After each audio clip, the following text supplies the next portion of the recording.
and wave and use emojis and hello, hello. This is BridgeMakers. We're doing our weekly community builder meetup. And I'm Heyu, your host. But now it's getting dark. Now it's getting dark. Camera see when it's dark? You can hear it, and then it'll go away, and then the light will come back. But okay. You're very sparkly in the dark, Virgo, so you'll like to know that probably. Okay, so I'll stand out anyway. Yeah, Jay is without the scarf, we wouldn't know Jay was there almost at all. A little neck fluff. Yeah. And you can't miss Axel even if he's in another world. The neon is always there. Well, with us being on the camera, is it going to go black on the screen? A little bit. It's not too bad. Oh, and again, people will be able to see like the stars and the moon and everything. So I'll see whatever Heyu sees. Yeah, exactly. You'll get to see it from my angle. All right. Cool. Well, glad y'all here. Welcome. I've been in VR a lot more than usual today, but that's probably good because I'm not in a great state of mind in my physical reality right now. So it's been good to be connecting and productive and just waiting on some different things in my life. So I'm glad we're all here. We have a smaller group today for the moment, so we'll see how the flow goes. And first thing we like to start to do on these evenings, most all of you have heard our norms, so we don't have to go super deep into them, but it's good to keep the ritual as a norm. So what's one way to build healthy community that we can contribute tonight to share our growth, to share our values?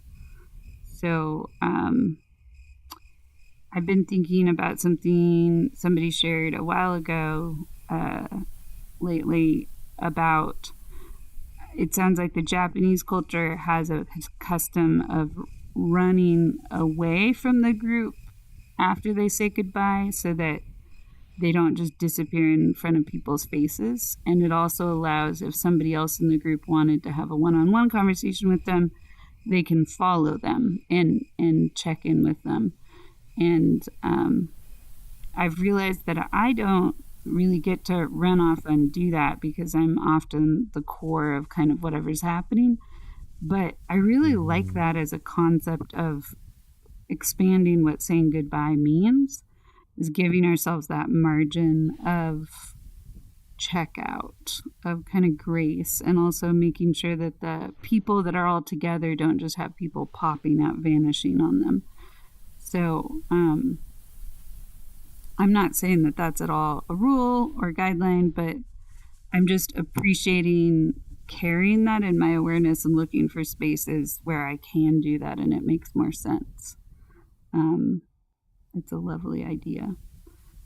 And it feels a little bit like sometimes if I was to be like, okay, goodbye, and then I ran off, everybody would follow me. So I give you all usually a 5-minute warning and then I take off from where I'm at. But yeah, so that's one thing I've just been really appreciating about the kindness of the Japanese culture and how they give themselves margins to not be super intense and disruptive by leaving. And that goes with our norm of saying hello and saying goodbye, which everyone here is pretty good with, so thank you. Who wants to put another norm in the middle? It can either be something we do here or something you've noticed in community systems that you're just like, this is good.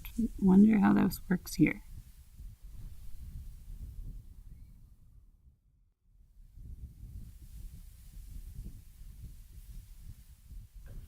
Well, the one that I usually like to bring up is the norm of open communication.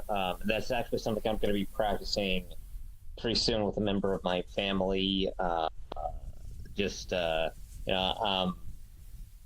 in the instance of BridgeMakers, it's tell people when you're unable to come, like tell people if you have to leave early, and probably we'll be heading out at 9 o'clock.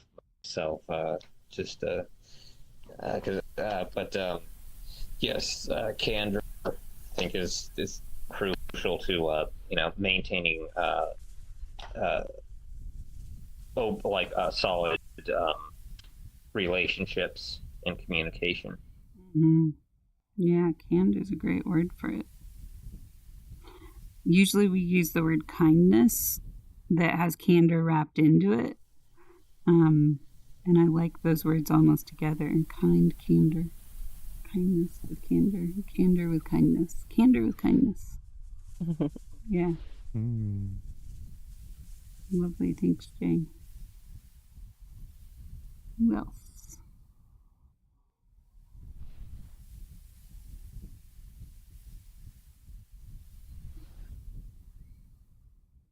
Oh, we have the silent night. Mm-hmm. With the glowing rug. I noticed it is really bright here, which is nice. Mm-hmm. It is really nice. Dark. Yeah, like exactly. Thank you, Marivia. I think for communities, it's very important to listen to people, to hear what they have to say, maybe to be open to what anyone has to say in any given situation.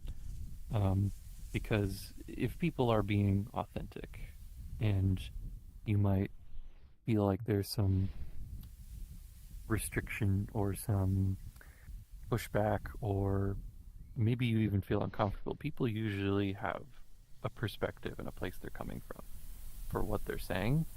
That to hold space for that is a vital part of being in tune and to understand your community, to listen to that feedback and to respect and understand where the people are coming from.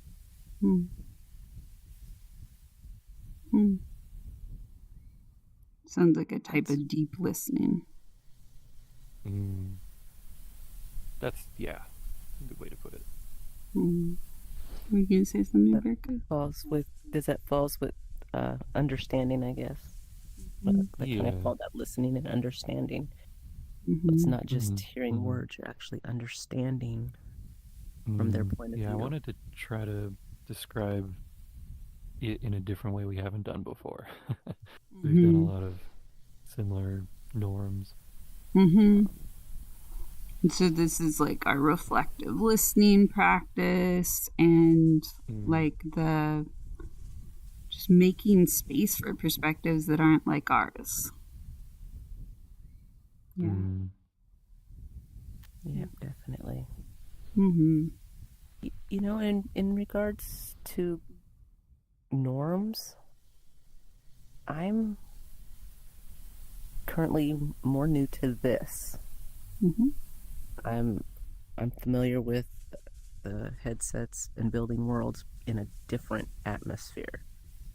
So, I guess a good or a norm or a positive that I see with the communities is that this is so different for some that people are willing, and I like that in the norms of it. People seem to be very willing to open and invite you. So what I'm finding very normal in the communities here is that you get a lot of that from people initially. There's a lot of positive feedback. There's that normal, that listening. There's the atmospheres that are just overwhelmingly gorgeous and odd, that allows you to continue to want to explore. So I guess it's more in the aspect of exploring, because of the desire from those positives that you were saying, that people listen to you, they hear you, it's that understanding, welcomeness, and then you feel the desires for exploring in these worlds. It's kind of like that. So maybe it's desire. I'm not sure if it's desire or it's explore, but it's that feeling I get is wanting to continue on, wanting to see, wanting to go to the next levels, and having the opportunity to do that. That's great. That's lovely.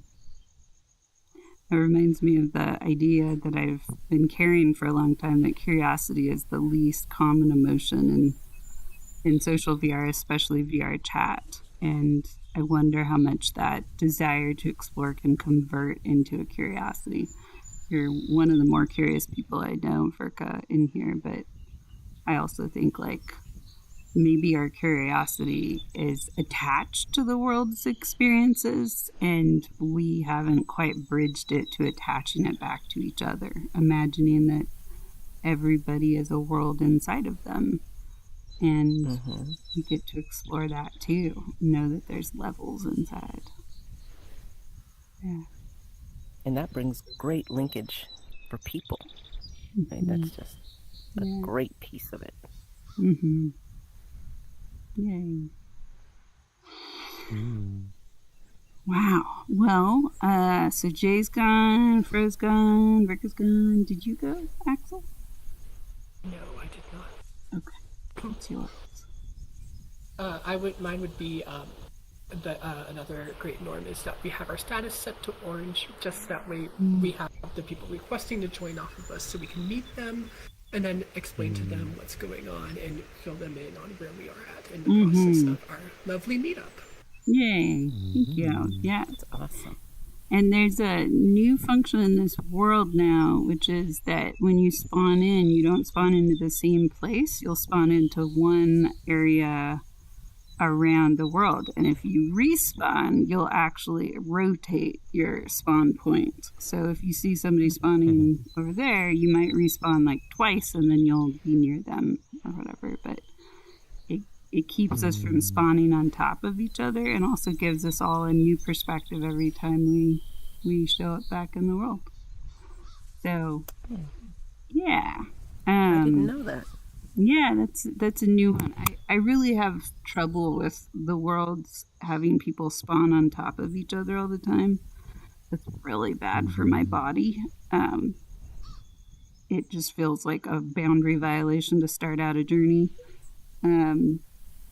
And I've had a lot of people move themselves into my body in social VR in a violating, violent way. So I'm glad there's a world now that is working for that, like trying to prevent that from ever happening to anyone.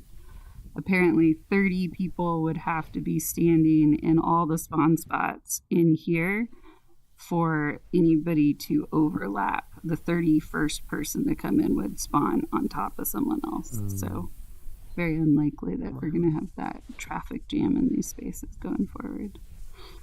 Yay. Yeah, that's a great one. So put yourself on orange. Another one is please refrain from substance use in BridgeMakers events. And What, you mean I can't have a beer in here? What's a beer? You can have some fruit over on the picnic table. I'm kidding, I don't drink. I know. Love to say it. Yeah. And I think those are the main ones. I'm trying to remember if we've left any out. Say goodbye. Yeah, I think we're good. Okay, so when we're smaller groups, I think you all know this, but I get creative and curious because it's lower consequence and it can feel a little... Rituals are lovely, but they can also become mundane if we don't shake it up and spice it up and do some other things. So I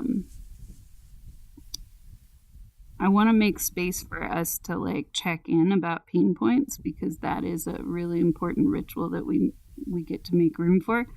But after that, I want y'all to just think about what is an adventure we could do tonight to learn about ourselves or community building and spice it up a little bit. And we might just go on another world hop, and there's so many great worlds to ask that question, how does it make or break community? But we also might go to an art studio and do some art together. We could go play a game. We could just hang out in the world and chat about life. There's a lot of possibilities of how we can use that second hour. But to get us started, let's name our aches, because part of what builds community is what Jay was saying of the candor, the being real. We all have aches. We have paper cuts. We have conflicts with each other and with the world.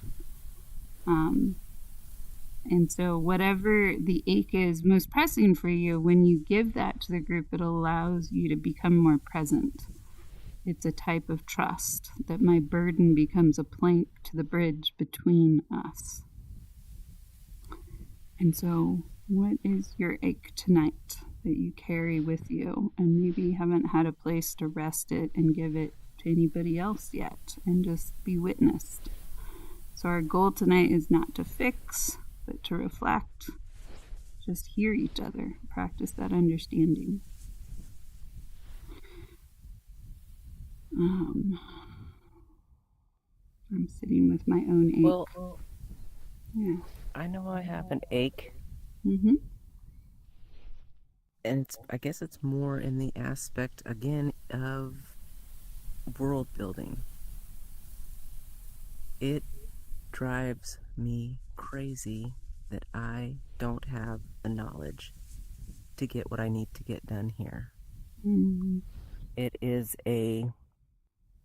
a desire, it's a want, it's that same feeling that you get when you want to explore and you want to run and just be able to do everything and all of it, and then this wall's right there in front of you that says, nope, you don't get to jump over that one. You got to figure out how to get over this one. And it's a wall that's only waist high, and it's like you're stopped, and you want to go over. You can see over there, but there's no way over, and it feels like I'm constantly battling with that. Every time I come in here, it seems like I'm discussing that same kind of aspect. So maybe it's me not feeling heard. There's a point of individuals who have been very kind and willing to do the little bit that they could. One person specifically spent a great amount of time helping me get my headset attached to my computer and showing me where the world building platform things were and how to get there. But then that one visit, the next day was gone for me. And I know you understand why, but it goes back to, it adds more on top of that, because then I can't go ask this person to go do this whole thing with me again because they just did it with me. And now I can't even figure out how to get back to that spot. I can't even, it's like that wall got crushed, got over it, yay, good. And then the next day it's there. So I am back at that wall again. Oh God. And it is so deeply frustrating for me. And many people don't understand why. I try to let people know why, but many people don't understand it. So again, it goes back to that frustration that is just as powerful as the need to explore. It's there, and I don't know what to do. Again, it's. Thank you, Virka. Thank you for continuing to come and name your truths. I don't even remember how to do those. Oh. There's a little menu with your Y button. You're going to see a little round menu. And you click your Y button and you hold it down. And you can see a round menu. And you're going to... use the B button. Oh, do you use the V button? There's a V button. Use Y or B. Okay, it's just seen the top Oh, button. right. That's true. Yeah, if you're right-handed. Yeah, that's true. I'm left-handed, so B button if you're right-handed. You see a little round menu there? Yeah, I see the round, and it's got a bunch of things around there, and you move around to them, but you can't touch them. No, yeah, exactly. So You what have do to you use the stick, the joystick to reach it. Yeah. Okay. What do you see on your round menu? Oh. What's I see listed there? back, manage, custom, and default emoji. Oh, what happened? Emoji would be the feature. Default emoji. Okay, I moved the cursor over to it and nothing's happening. Oh, wait a minute. Now it just popped up. Yep, you gotta make sure to push and hold and let go. If it's the stick flick. There's other options you have to like move and trigger, but There's so many emojis. Yeah. Is it But doing page anything? 1, page 2, page 3, You page might 4. you might need to go back because the default emoji on your avatar might not have anything inside of it. So you're looking for a tab called Expressions. So go back until you see a green tab called Expressions. Expressions is like Or sorry, not, you're right. My bad. Look for a tab called Emoji and Stickers. Okay, emoji and stickers. Right Right there. The clap animation. Yeah, And then it says emoji. that's Expressions. Yeah. Back down. Emoji and stickers, emoji default emojis. It's not doing anything. Now it's just, I see a smiley face, a thumb, a heart down. Yeah. I see all these emojis, but none of them. So then click on it again. So you're going to move your joystick towards the emojis. And it should pop up a whole menu of emojis. Keep clicking on the colorful emojis until you see a whole menu should pop up. Nothing coming up. I don't know. I don't get it. Oops. You see Close. page 1, page 2, page 3. I'm going to clone this just so I can see what's in there. Yeah, so you have to click on it 3 different times before it pops up with the actual emojis, which is terrible interface. Oh my god. But, Yeah, a lot of people like to use the custom emojis where you can upload any picture. yeah. I don't know. Which could be a really interesting... Yeah. I don't want to keep, because who No, you're knows how long good. this will... And keep trying, and again, I think we're looking for a better avatar for you that hopefully is a little simpler and clearer. And yeah, who would like to reflect Verka back? I could try. Okay. Okay. So, if I understand correctly, hold on. I took some. Let me shoot. I got it. Sorry, I have to turn my microphone to. There we go. Okay. So you're really excited about being a creator in VR chat. There's so much to explore. There's just so much to create. But you're also facing, you're coming face to face with a lot of limitations. Like there's not a lot of time to do it, and in fact, one of the obstacles you found is that you're overjoyed because like a friend helped you to do a lot of things one day, and you spent all day building up stuff and learning to do it, and then the next day when you check back, all the work you have done had somehow got deleted by accident, and you don't want to have to you're afraid you don't want to have to frustrate this person by asking them to show you how to do it again. Is any of that? Am I getting the mark on any of that? To a point, yes. To a point, yes. Some of it off a little bit from what I'm feeling, but close. What do you feel like is the missing part? What do you want to clarify? Well, it wasn't that a lot of work was done as in regards to building and getting it all done. It was, I was shown the path, I was shown how to do, I was able to do, but now I can't even get there because I don't remember how to even get there anymore. Okay. So I don't even know how to get to that area where you can have that platform to build on. I don't remember how to get there anymore. Well, that is frustrating. So it's like I'm huge desire. I want to do it.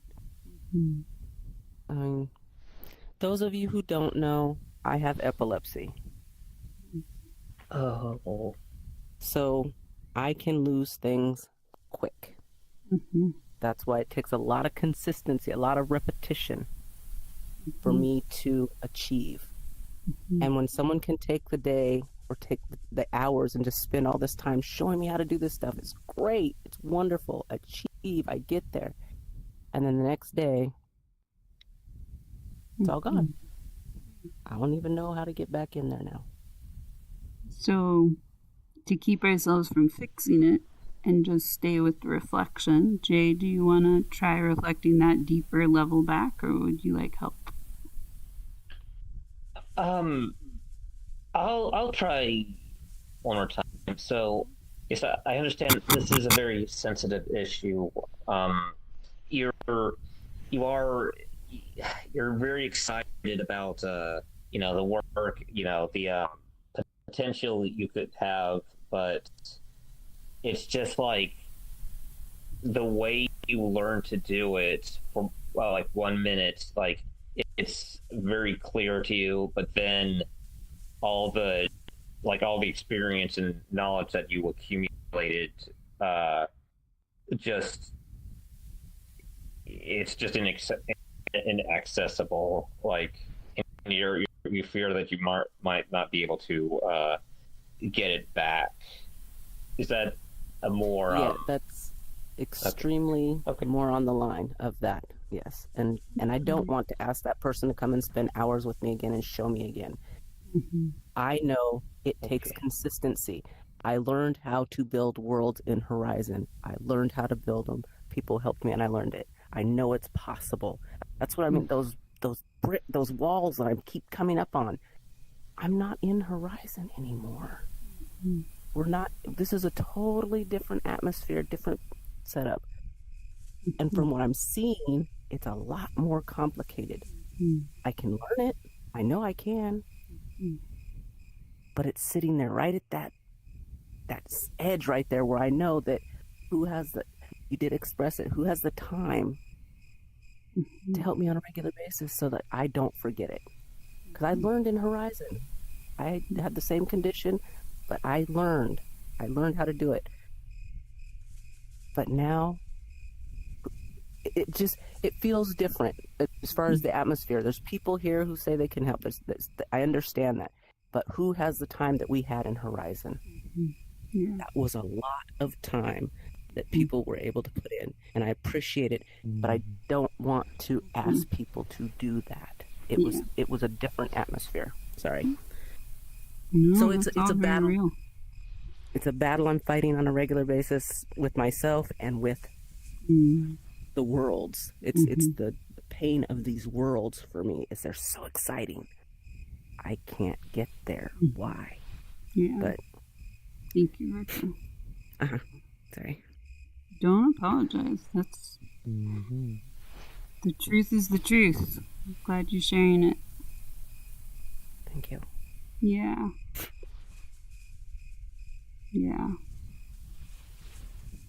Sometimes when people share things that are really painful, I can feel them in my body too, and I notice that I'm leaning forward in my chair and kind of perched on my knees, my elbows are on my knees, and I'm just really sitting with the howl of this and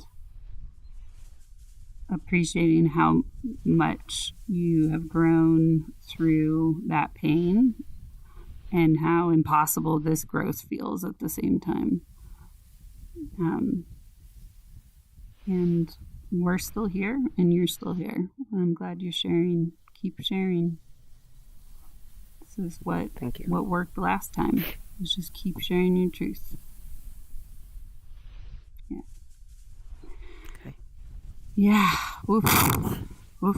Oof. Oof. Okay. Oh, you're probably tired of hearing it, Fro. I'm sorry. No. Well, Probably the tired of practice here is not about tired. It's about presence, right? So we're witnessing, and you're looking for action, and I hear that. And also, I'm not tired. yeah, we get to build the stamina to hear the pain. And your pain is really valuable here. And you just heard Fro say that's not true. He's not feeling tired. No, not at all. Yeah. And I hope you hear, like, I'm here to make space for these truths. So keep sharing it. You can share it every week for an entire year. And I won't bat an eye at that. You and I lasted for several years with this pain and this push and this passion. And we made progress. Very, very slow at first. And you might not remember that, but in the beginning, it was like many, many months before we got a first world published. So, yeah, just remember the curve to learn this stuff and build community, build the connection. It takes a lot of groundwork. Yeah. Keep And sharing. a lot that I don't think people want to just do. That's in my head. Yeah, well, But it's... I know we did it in Horizon. Yeah, there's a lot of barriers there. And thank you for sharing your pain. And I'm continually thinking about this, and I think a lot of people here are thinking about this. So just know that we're not ignoring it and we're not giving up on it. We're just holding with it and learning what is our sustainable yes here that's reasonable and buildable. And it's a hard question, but it doesn't mean that it doesn't have answers. Yeah. And I know that it can also just feel exhausting to keep saying it over and over and over again. And so as long as you can name it as almost like a ritual of lighting a candle every week and saying the prayer, right? This is the ritual. I need help. This is my vision. This hurts to not be able to move this vision forward. And that is a song. That is something we all can grow from witnessing and holding with you. And listening to where our yeses are inside. Yeah.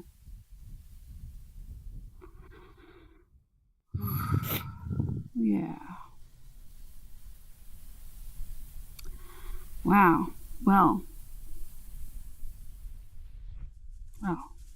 who else would like to go next? I know it's hard to follow up Virka's pain point.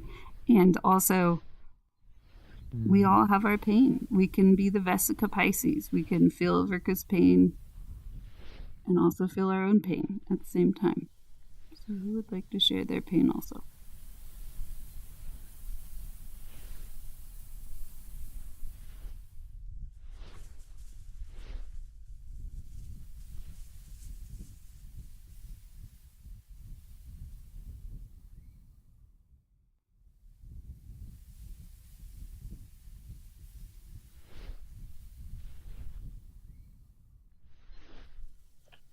Well, guess I never mind. So I had my meeting with my mentor for my thesis today, just this afternoon actually, and we got to sit down and we got to talk a bit more about the direction and everything of where it's going and my moments of stuckness that I've been having. And I think we celebrate the fact of all of the healing that is being but that's showing up, I should say. We're celebrating the fact of all the healing from like all of the topics that I'm doing the research for, exploring, writing about unapologetically. But the pain point still comes from the expression and exactly how to, because now I'm getting into like all like the heavier conversations, heavier topics, and it's becoming more of a balancing act into what gets shown, what do I talk about, what doesn't get talked about, what is shown, what other ways can we explore? Can we? It's the balance. I think right now is where my pain is coming from, because I have so many ideas and thoughts of ways that this can go. And then but for me, it's like, I don't exactly know which one is right at the moment. So it's like indecisiveness for the realities of the impossible becoming possible.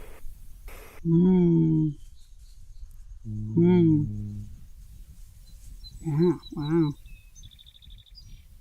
Indecisiveness of the realities of what's possible becoming possible. Who would like to reflect Axel back?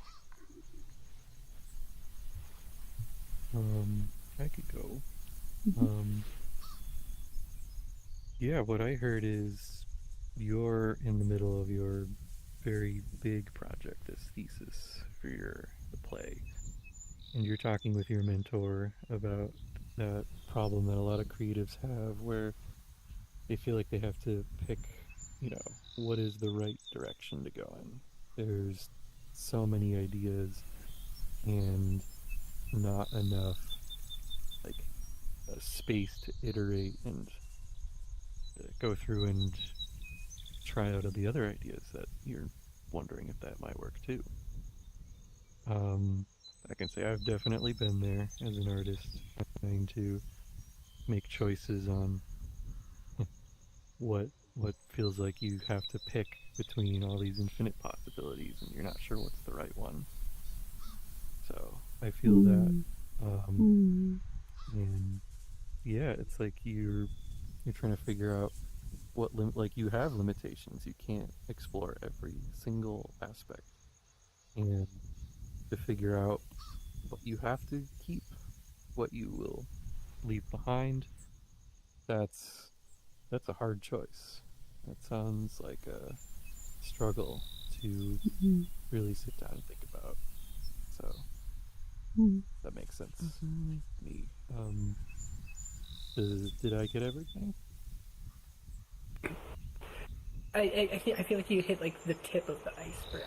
I think elaborate a bit more. It's more along the lines of like the trauma representation. Just because it is like very like where I just let off and have talked about today. It's like very serious stuff right now. Okay. And for me, it's like trying to figure out the balance of everything that goes with the discussion that I want surrounding, because I don't want it to be like it's like my insecurity of like it becoming too heavy to digest in an audience setting, versus the balance of it being just enough to spark conversation but not to elicit like panic response or total shutdown. I think that's where like my pain balances. I see. Yes. Your play covers a lot of heavy topics, so what makes sense to have in like a public audience? That's sounds very difficult, especially if you have something really, really intense you want to talk about or show in that work. And the key word that I heard there was unapologetic. How do I build a message that is unapologetic but also respects the boundaries of overwhelm and the trauma I might trigger in other people?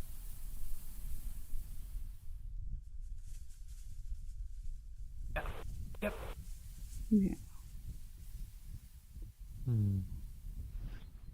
Thank you. Yeah. Oof. It feels like a tutorial someday you're going to give. How to be unapologetic but not push too far. I wish there was no such thing as pushing too far. Mm-hmm. Just Yeah. let it be as it is and move forward. That would be Mm. so wonderful. Mm-hmm. Hmm. Hmm.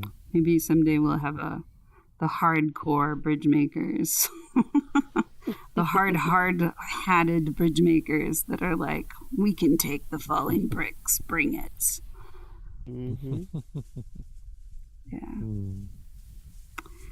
Jay, would you like to go or Fro? Hmm. I guess I could go. Um, yeah, I'm trying to think. It's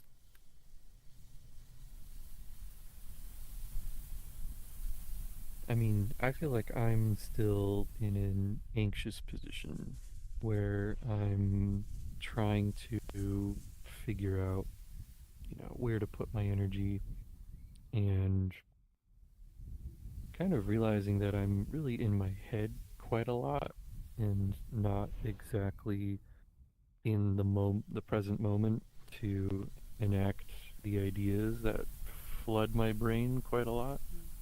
Um, and trying to figure out how to coordinate my energy to try and accomplish these things that I really want to accomplish. But Mm. I find myself arriving home from a day of work, not even doing that much, Mm. exhaustive stuff, but the way I, have to compose myself to kind of put up with work is its own form of energy draining. So Mm. I find myself not being super motivated when I get home and then feeling like I look at what I want to do and I stare at it and I have all these uncomfortable emotions and sometimes it feels like the only option is to just relax instead and do something else and ignore all those uncomfortable emotions until later when I look back at the day and go, oh, I didn't really get anything done again. Mm. um, so there's a lot of desire to do more things that feel like they'd be really cool to have been things that I could accomplish and say I've done, but it's the actual process of doing the work that feels draining and exhausting and kind of difficult to face with the uh, flood of thoughts about it should have been done earlier or why do I feel so behind or Mm. is this really good enough? Mm.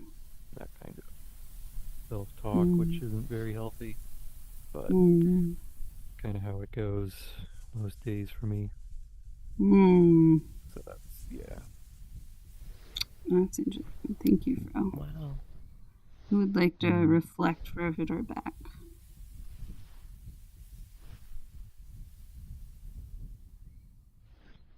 I'd like You to wanna give go it a for it? shot. Yeah. Make sure that I Mm. heard you. What I heard was that you have regular days where you go to work, do your job. Not that the job is draining, but you got to go and do that with other things on your mind. So you've got these other things on your mind that you'd rather be achieving, but you're going to work, keeping yourself at work, doing your job, as your mind is still drifted at these other places, which is draining you, so that by the time you get to the position that you could do those things, your mind is spinning around just, oh man, I'll do that tomorrow. That more of a, I'll do it tomorrow, maybe the next day type of staying in your head because you're tired from thinking about it when you couldn't be doing it and you want to achieve them, Mm. but it's just Mm-hmm. holding you back because you're in your head about it still consistently. Mm. So I don't know if that was right or No, close to I it. think that was, yeah, it's pretty much, yeah, hit the Mm. nail on the head. Mm. Mm. Yeah, thank you, Virgo. Mm. Life seems to do that to us. I don't Yeah. understand it. Yeah, it gives me Life some just out ideas. to survive. I You have these know. things you want to do, and out here in life says, not today. Mm-hmm. Mm. Mm-hmm. Interesting. Well, I have an idea of what we might do with our second hour here. But before we move into that, I'm going to bring my human into the room and ask what my pain point is. What is my pain point? My pain point. Well, did Jay go? I wasn't sure. And Jay hasn't gone. All of us Ah, did yes. first. Thank you. Well, Your turn, Jay. yeah, I mean, honestly, it is actually 9, and I would like to stay. Like, I am. I wish I could stay longer, but I am about to fall asleep because I like this is like it is entirely because I got up for at 11 last night for a different event, and I spent, like I said, I was on at another VR event at 7. So I think I my I did have a pain point earlier, but it actually is what I feel because some friends reached out to me after I posted a blog post on one of my art websites. So that was comforting to know. And like I said, it's related to talking to my family member, but yeah, I think I'm probably gonna sign off now. But yeah, I'm glad that I could make it here. I probably will be a little more active in the Discord server. I'll try to be. But yes, but before I go, I do want to give my appreciation to Vergasm for sharing that pain point is actually something I could really relate to as somebody who's also creative. So yeah, but yeah, I'm Thank you. glad to have been here. Yes. Okay. Now probably see you all in a couple weeks. Okay. I'd love to see you again. Okay. Thank you, Jay. Okay. Thank Take you. care, Jay. Thanks for Yeah. coming Okay. Good night. Mm. Yeah, sure. Bye. Bye. Bye.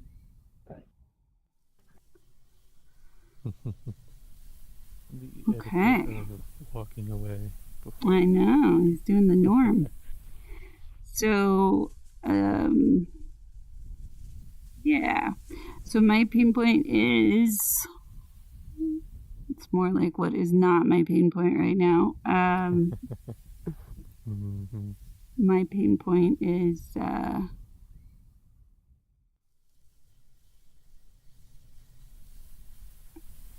I write a lot, partly because I also have limitations in creating.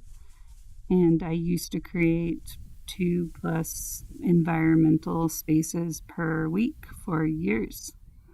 And now I think it's in 4 years or 3 years, I've created one, and it breaks people's headsets. So I never take people there or their souls. But that whole world that I built is a pain point. It's really, really intense to be in. And the last person I took it to, was in so much pain being there, just witnessing it, that they disowned me afterwards. So the alchemy of spaces that are really complex is newer to me. How to keep them balanced. So that they don't push people accidentally into really dark places. And for me, that space was, it was like a clot that had been removed, and I was really proud of it. And I shared it with that person because I wanted to show them that I was growing also. They were showing me they were growing, and this was my version of saying, hey, come see this, I'm growing too. And this is like the snapshot of everything I've been through in the last 4 years, just condensed into one world. And they took it as a self-portrait of me now, and and of BridgeMakers and what VR was doing to me, and saw it as almost like a self-righteous like boundary to put up to like disown me because they thought I was participating in a really harmful community that wasn't really supporting me, or I wasn't supporting them enough, or I don't know. It took them into a very shadowy place. And so I haven't created anything environmentally since, and that was easily a year ago. And it took me a lot of hammering and accidents that kind of worked out to get it to where it was. So I'm feeling some sadness, I think, in the full circle of another year past, and just feeling like there's this sandbank with all these hundreds of experiences that are just like slowly falling off the edge, and I'm just watching them slide down. And when I return to these worlds in Horizon, they're getting more and more glitchy and less functional, and so there's this constant sense of being unable to breathe with the horror of the loss of those, and the feeling like I can't even gather them all to say goodbye to them, and even taking people to them is a lot for me. It's good to be witnessed, and it's also especially hard to bring people from VR chat over there because there's a lot of preconceived beliefs about lower resolution stuff. And so it's like when I'm not focusing on writing or trying to save my own life, my own security, this is just always on my mind. Like when I wake up in the morning, when I go to sleep at night, and it's not like I'm problem solving. It's like I'm just watching a constant slow motion horror movie, and it makes me question everything about myself, like way deeper and further than I ever came in the social VR questioning. So I feel like as those worlds disappear and just become void, I lose myself along with them. And I don't recognize myself anymore, more and more. And along with that, I'm having to face getting licensed, and that means potentially dialing back on a lot of these activities that I do in here, volunteering. And so that kind of additional horror is pretty, I can't fathom it. I find myself distracting a lot because I can't process this amount of trauma and disappointment and agony in one body. I don't think I'll ever process it for the rest of my life. I spend these moments thinking that I've gotten I just have a lot of dark thoughts, feeling like I've hypnotized myself and a whole bunch of people to wave our arms in our individual rooms and like behave emotionally and bond with people we don't even know the name of. And then on the other side of it, there's just a lot of hurt, very disappointed people, and I have nothing to do to I'm pretty helpless to save or fix or make any better what what is happening to them. And it's very hard to not feel like not just a fool, but somebody who has harmed a lot. That is like I break out into really deep crying every day when I really sit with this. And it's not a crying that comes with relief. It's just it's like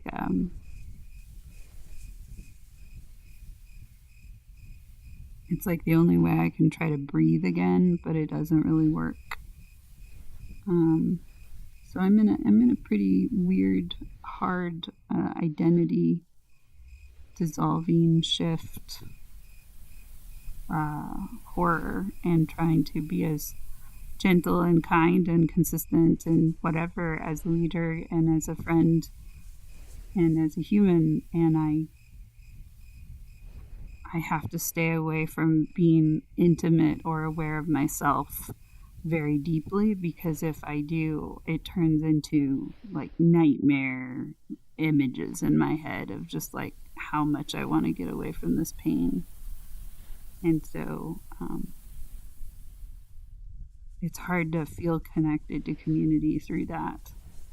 I'm really grateful for BridgeMakers, and I'm also like feeling like that also is pretty shaky on some ways right now, just because I don't even know my own ground under my feet. So yeah, it's a big tangled mess, and that's just a tiny core part of it. But yeah, that's my pain point. And I'm not going to ask any of you to reflect that back to me, but you're welcome to just offer one perspective of what you saw or heard there if you'd like, and if not, that's okay too. I don't have any expectation here. I'm just offering it as a honest truth. This is where it's at.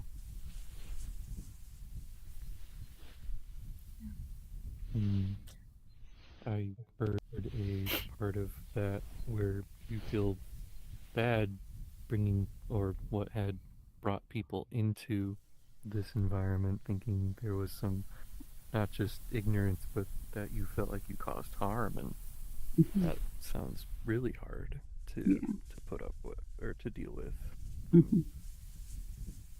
Yeah. Thanks for getting that. Yeah.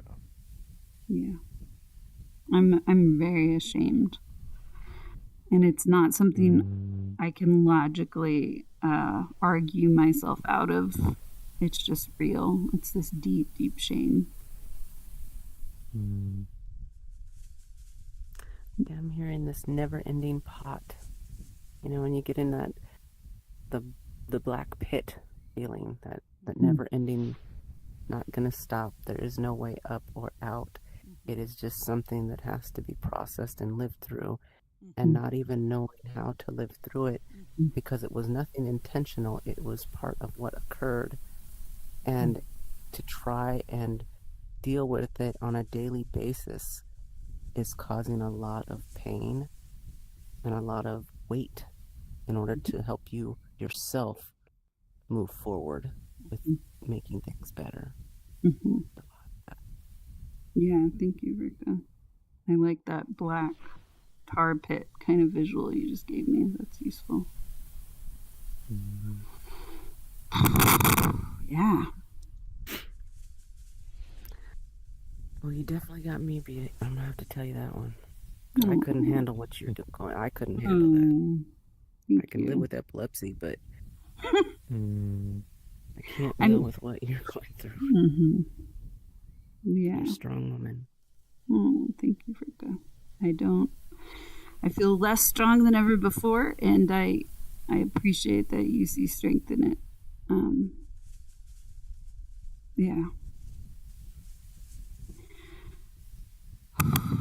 And Axel, you don't have to reflect anything back if you'd prefer. That's okay. I just say pass if you need to. I actually was thinking about when you said the sandbank, and just how like everything. I mean, like you have like that moment, but then it's like everything else now feels like it's just falling on top of it, so it's making it heavier. Yeah. So Yeah. Thank you. Yeah. When I was a kid, there were these little sand traps in Texas that these spiders would build to catch ants. And there are these little funnels in the dirt. And sometimes I would just be staring at the ground watching an ant, and then it would walk into one, and I would try to rescue the ant. And so I would put my fingers in to kind of pick it out before the spider jumped. And then I would accidentally clap the sand in on top of the ant, and then I'd see this little flurry underneath, and when I tried to find the ant, the spider had already grabbed it and crawled away underneath the sand. And so, I think about those little funnels a lot these days. I trapped the ant in there when I was trying to help it get out. Yeah. That is a lot. Yeah. So thank you all for your witness, and I'm curious if anybody's had any thoughts on what we do with we have about a half hour before we're going to do our checkout, but what does everybody feel like to do? The idea that I can put on... Oh, go ahead. I was gonna say, I have a world if we all just want to like relax for a minute or so. I discovered a world in here, and I thought maybe sharing it right now would be kind of nice. Oh, that's lovely, Axel. Yeah, why don't you... Let's make sure... So Verka's on Quest. Is it a Quest-friendly world? It should be. I'm gonna drop it, and then you can tell me if it is or not. Okay. So you can tell a world is quest friendly as if it has on top of it a PC and a little green quest on the picture. Oh, then yes, it is. And Windows and Android symbols, essentially. Also, the caveat to this is just because it says it's quest friendly doesn't mean it is. So we'll try it, and if it's causing glitches for Verka, then we'll come back here and find a different spot. But yeah, let's try it. That's good. Okay. Ooh. Oh, Love nice. the name. Yeah. Let's go.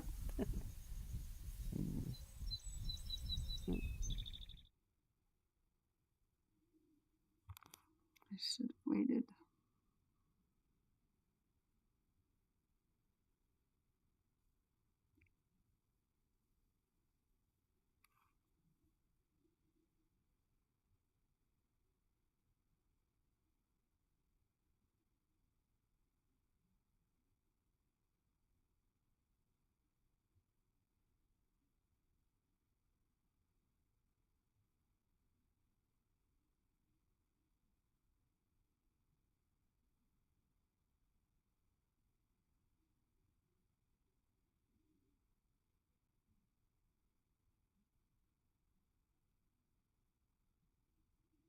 No, I don't. Actually, I can't tell.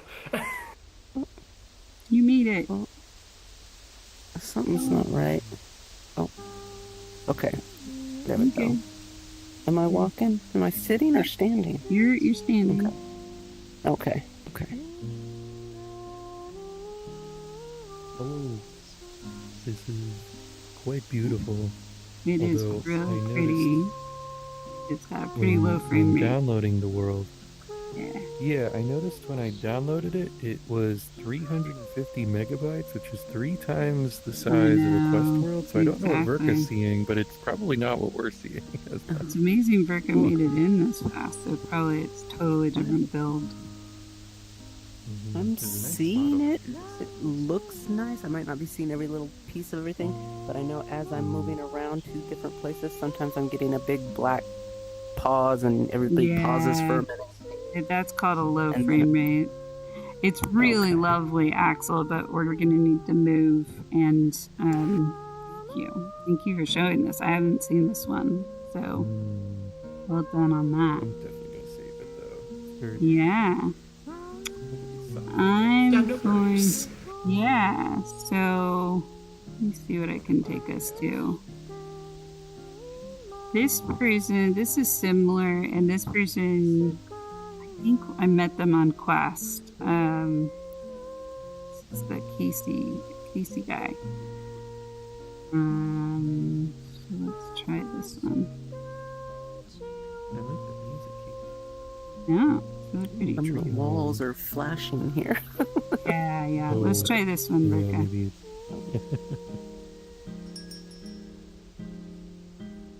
Thanks, Axel.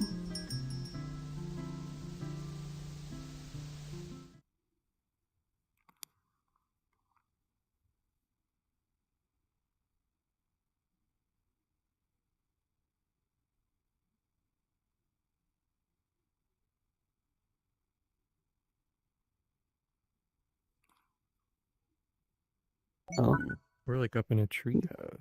I'm gonna fall off the. Is this the right world? I know. I'm so sorry. I thought weird. I thought this was a different world. This is cool. But So I just gotta stay Verka, away from the edge. yeah. So Oh, what I would suggest is, whoa, why is the music glitching? So go ahead and let's see here. Axel Grab- seems like they disconnected, so I'm inviting him back. Oh, okay. Verka, go ahead and grab the ladder. Did you grab it? Okay. Okay. She went up. yeah. Okay. Whoa. Well, there's one more here. This is like very vertical. Wow, it keeps going up. Really? Oh my gosh. Another one.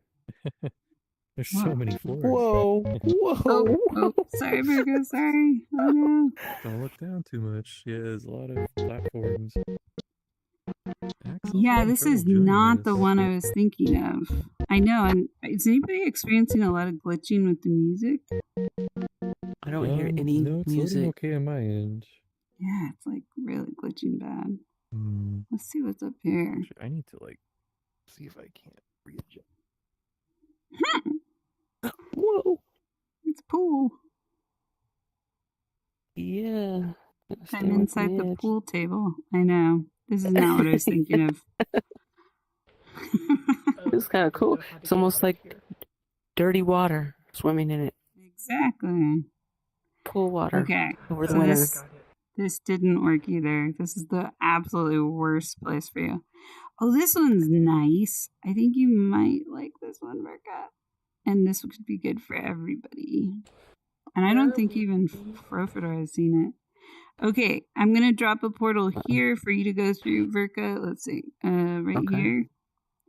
And then I will drop a portal Okay. for Okay. everybody else. Whoa. Okay. Axel's coming.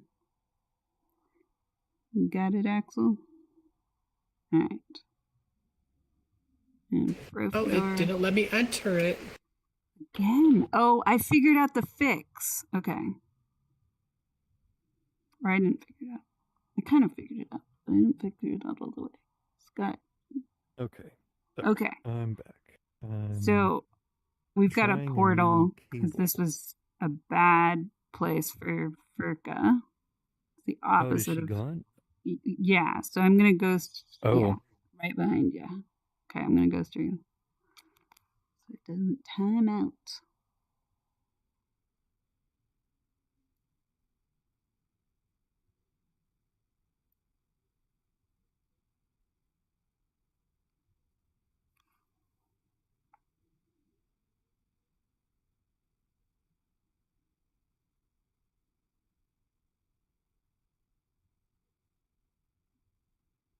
Yay.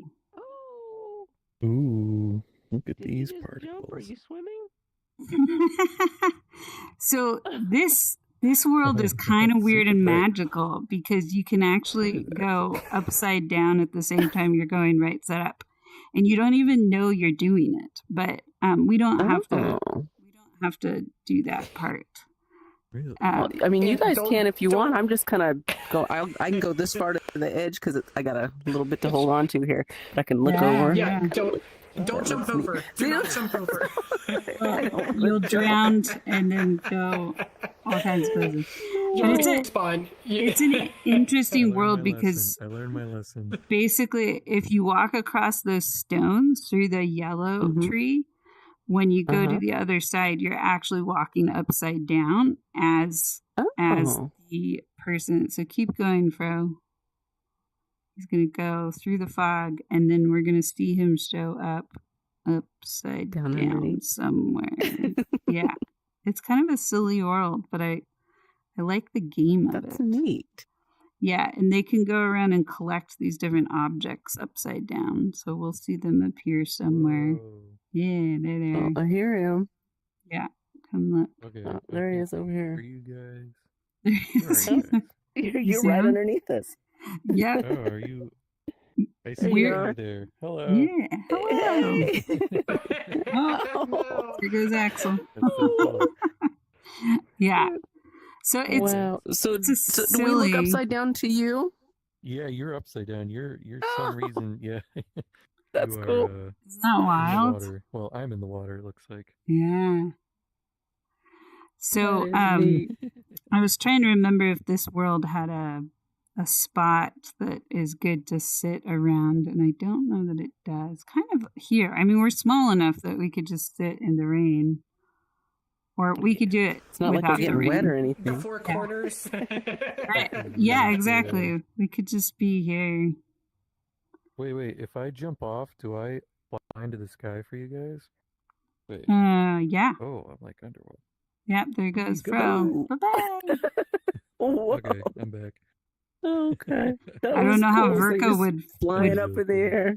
I don't know how you would feel falling upwards like that, but probably not good either way. Yeah, it's that still motion. falling down though. It Yeah, really is. exactly. It's just you guys are upside down.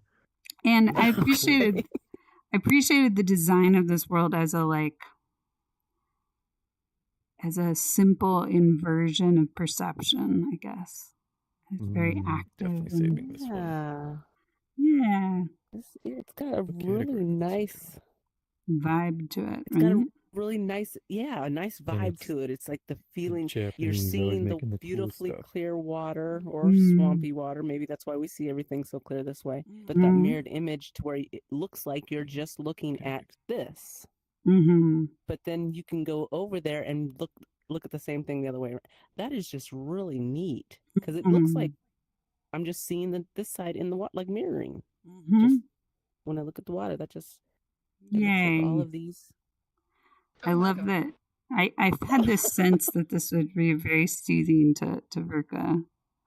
But it's not a great place to sit. So I'm going to take us to another one that I think you'll like, and you might want to save this next one, Verka, because it's I'm underneath you guys again. Quit So- trying to go I created underneath. a portal. yeah, I wonder if So I can the- reach it from here. nice. Nope. Oh, almost. So Okay. go ahead and walk through this Yeah. portal. Midway. Okay. Midway It's lounge. sideways. Ooh. Go sideways. Ooh.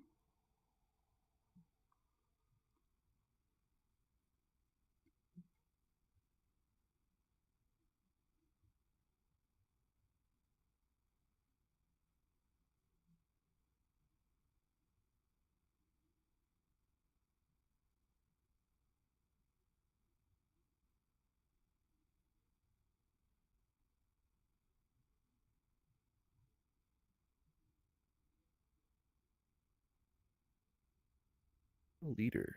Listen on Spotify. Ooh, this is a good I like circle these. room. You could definitely chill Yeah. here. Yeah. This is like a good meeting room. Yeah, exactly. Oh, we're like in a mesa. Ooh, this is cool. Yay. How did we build a house? Whoa. Okay. Let's see if I Okay. can sit. Yeah, Yeah, I just You want to got see it. if it'll let me. right. Yeah, you did it. Well done. But am I sitting? Yeah, I you're can't sitting. tell. You're sitting esque. See, I'm sitting like this with you. Oh, but you can't sit on the furniture. Not quite, but we can pretend. Oh, okay. Okay, works for me. That's what I was trying to back up and get on the couch. I know. Not quite. But this is nice. Yeah. I know. I thought you would all love this. There are some really amazing worlds. I know. Yeah. Jay had taken me through one that I don't remember the name of it, but I remember that we'd gone there and it was like the world was nothing and it evolved. Like stuff started growing and oh right, animals started coming around, and that was like so neat watching all that. That was a Carl Cronin world. I just took Frofredor to a different version of that, created another world that was a much darker version. Like he built that world as a commission that you went to, but the one I took Frofredor to was much more intense about people who got murdered. So, I know it was really intense, but it hopefully made a point. Yeah, who knows? I know I'm in the floor too much. Trying to hide in the couch. That's right, couch. He's looking for pennies. As a there's actually a world on that. I think it's PCVR, but it's the coolest world. You actually fall inside the couch and then you run around inside all the junk and you're collecting buttons and you find toys and paper clips. I have to find them. Such a good world.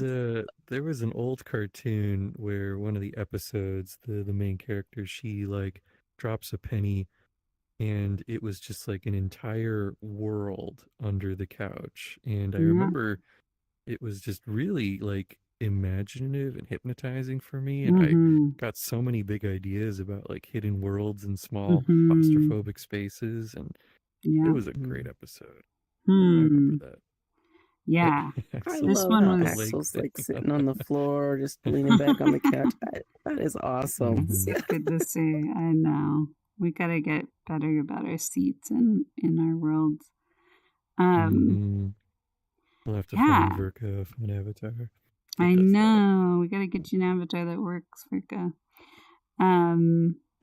So we've got about a half hour left, and we can continue to world hop. We can do our traditional thing, or another possibility, unless people have another idea, is we could talk about our inner critic and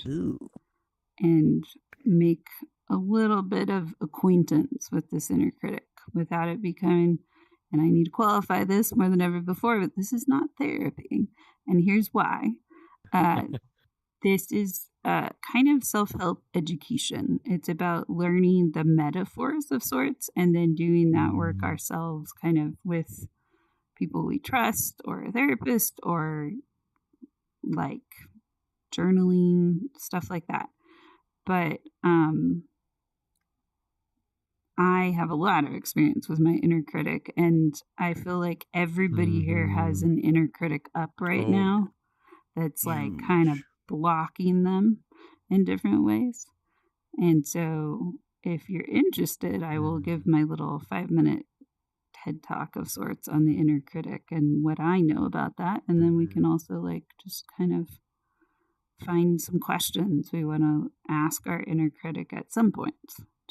Just to be curious towards this force that we just wish would disappear many times.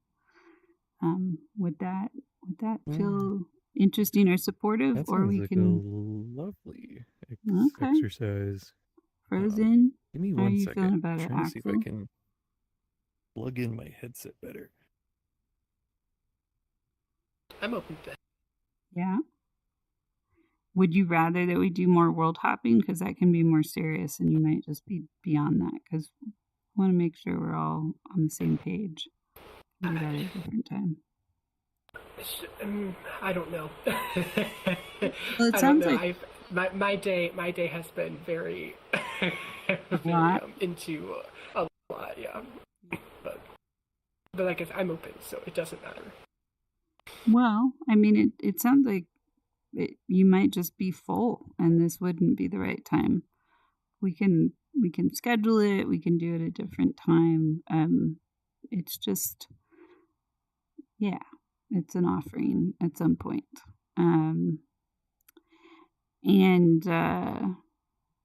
Yeah, the other way we could approach it is the opposite direction. So we have our inner critic and we also have our inner caretaker. And so maybe we can hold it with that perspective of, if you're going to walk away from this conversation with a question for your inner critic or caretaker, that would be the journey, right? They're kind of a split. Some people believe that's a split of our identities. And so the way to recognize the inner critic is this is the person inside of us that will kind of abuse us out of trying to protect us. So they say mean things to us. They condemn us. Okay, I'm back. Hey, welcome back. I think my headset's plugged in now. Oh, good. I was running out of battery. Oh, no. So I was just saying that the inner critic is the part inside of us that is kind of abusive, that will say mean things to us and be really harmful. I know that guy. Yeah. And then the inner caretaker is the one who many times is outward oriented more than inward oriented, unless we've done a lot of self-growth. And so the inner caretaker will try to kind of nurture and fawn over other people outside of us, while not always giving that to ourselves. And so these are two kind of counter ego selves that are trying to regulate us with an underreaction or an overreaction on the inner critic side and an underreaction on the inner caretaker side. They project outward. I'm going to take care of other people, and I'm going to abuse inward, and I'm going to harm myself.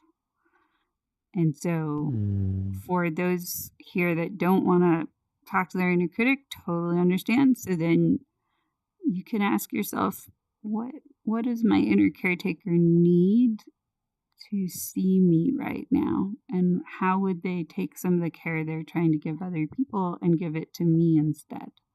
What would their message to me be?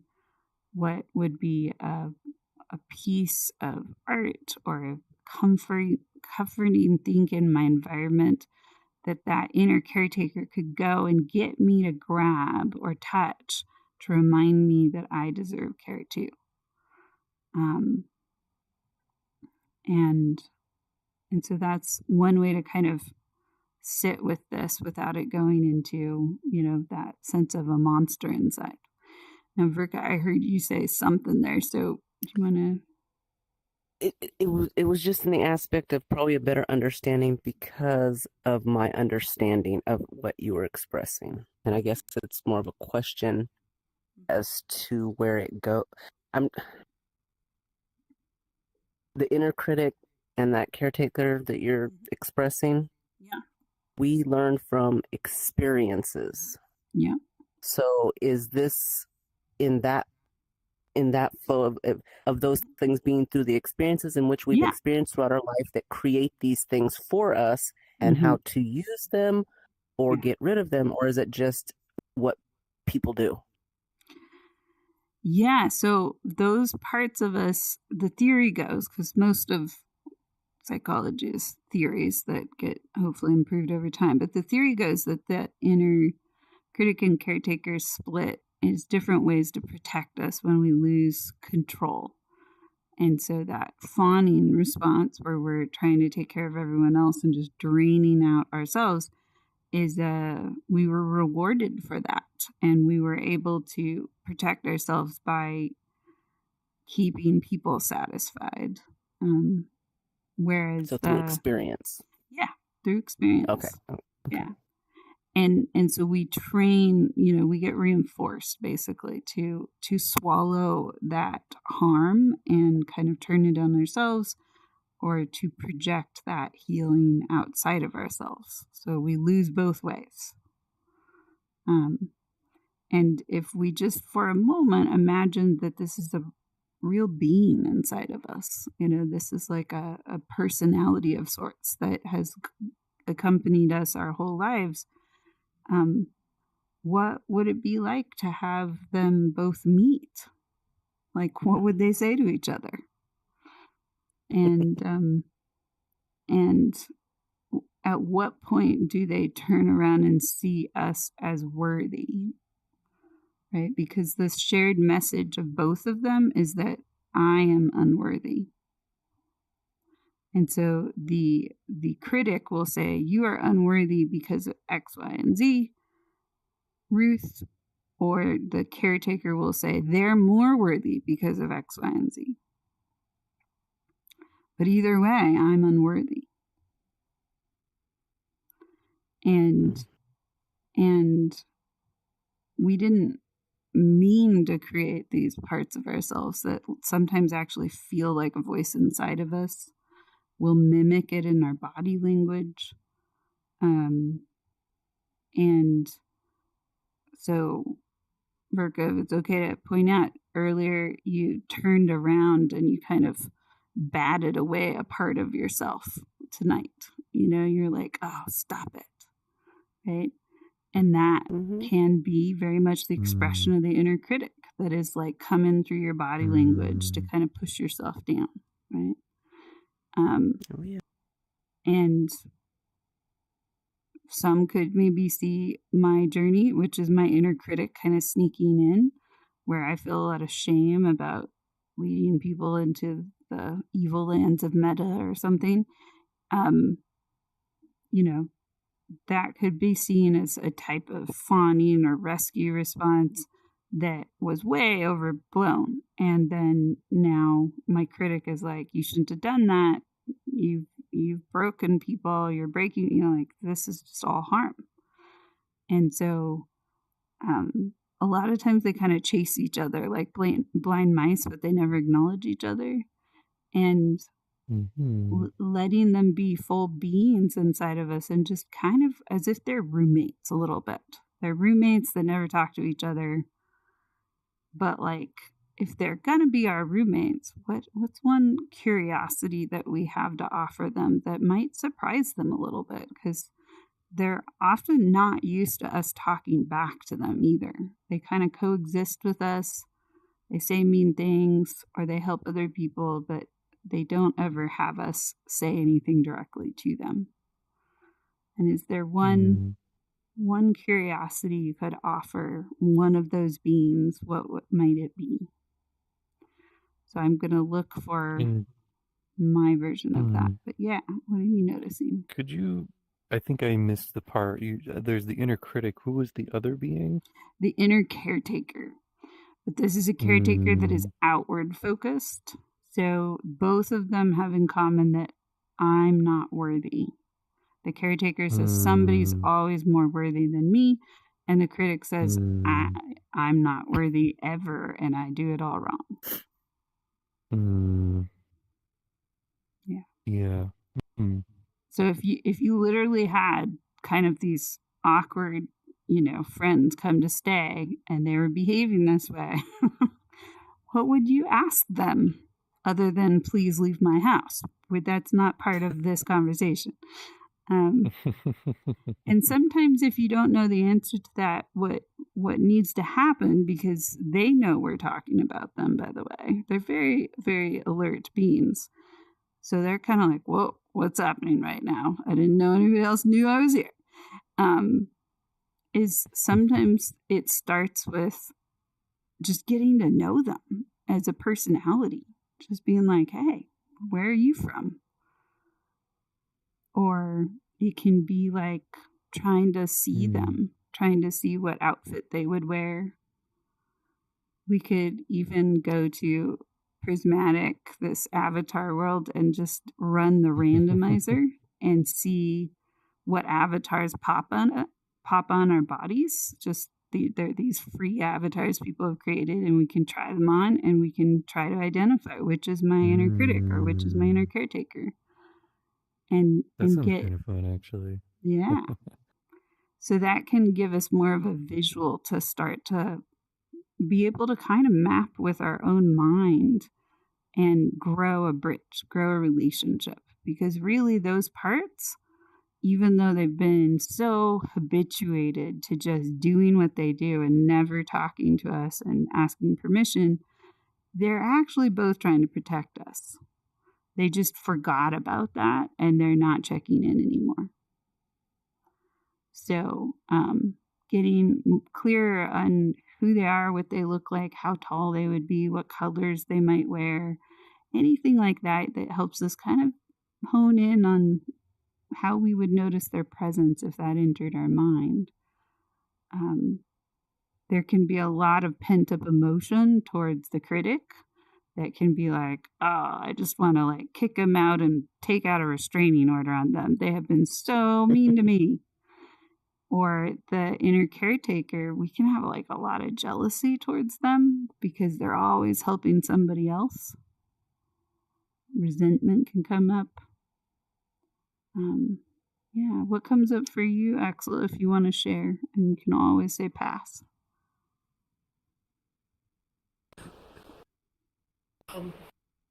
I think for me sitting, I just got like really uncomfortable, but it's okay because the whole thing with my the whole thing with my thesis is to sit with the uncomfortableness. So I'm becoming more aware.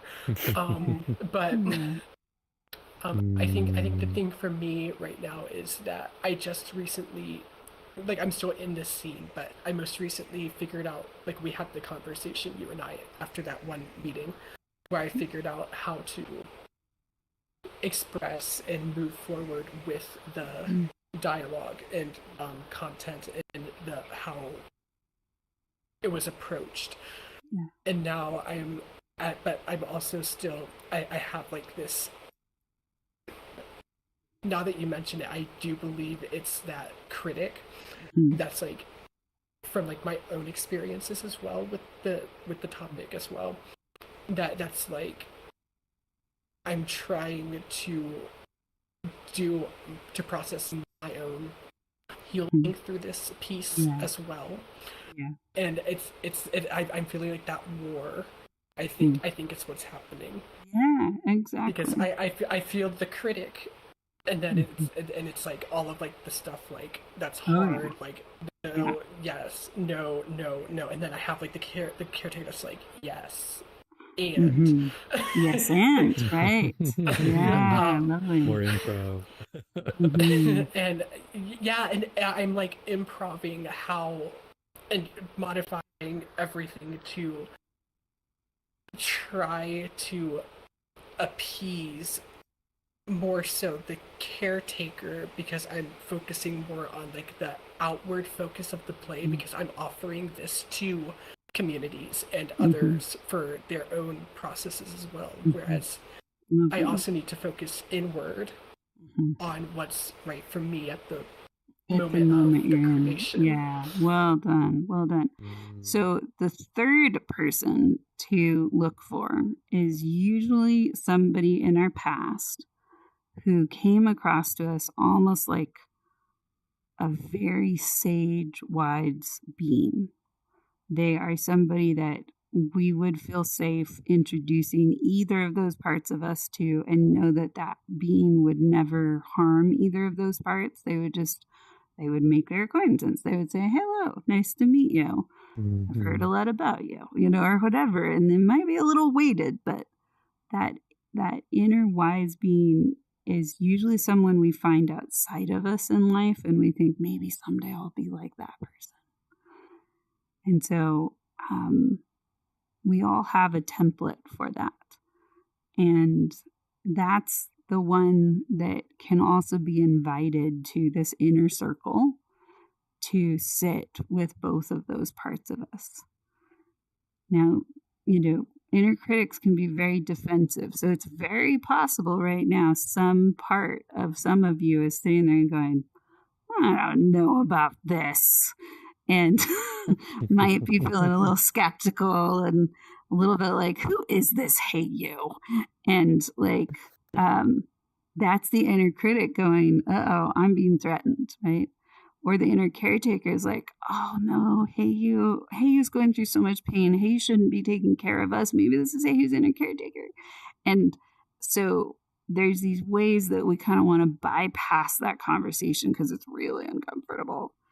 And please learn to trust that discomfort. It's actually how we approach these parts of ourselves that matters way more than anything we figure out to say.